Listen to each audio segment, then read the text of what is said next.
Hey everybody, it's Abishur Prakash, aka Mr. Geopolitics. Trump wants a trade deal. The Chinese are skeptical. The Chinese have already given almost 25% of US imports an exemption. The Chinese are thinking about refunding the tariffs on US chip imports. The Chinese are adapting the tariffs. Trump wants to end the trade war, remove the tariffs. Will there be a trade deal between the US and China? Yes. Will it be what the world wants? No. There are three key reasons why. Number one is that there is just far too much at stake. There's tariffs, there's TikTok, there's DeepSeek, there's Chinese self-reliance, there's China's green industry. There are too many friction points between the US and China for a trade deal to solve, for an economic deal to solve. The Chinese and Americans are locking horns on every single major battlefield that governs the world. Second is that the US and China are moving on very different divergent paths. The US port proposal, where Chinese built ships or Chinese operated ships will be charged hundreds of thousands, if not millions of dollars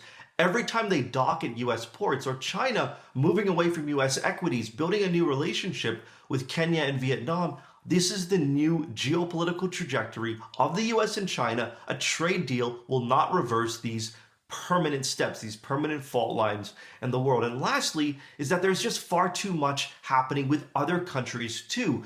Apple is moving its US supply chains to India. The next iPhone sold in America will be built in India, not China. The EU is engaged in a reopening with China. So Trump can't solve the China challenge unilaterally anymore. Trump can't sign an agreement and close the book. Trump has to now deal with what other nations are doing vis-a-vis China, including close US allies. So will there be a trade deal? Yes. Will it be what solves and restabilizes the global economy? No, which means that there's more friction, more fighting on the horizon between the world's two largest economies.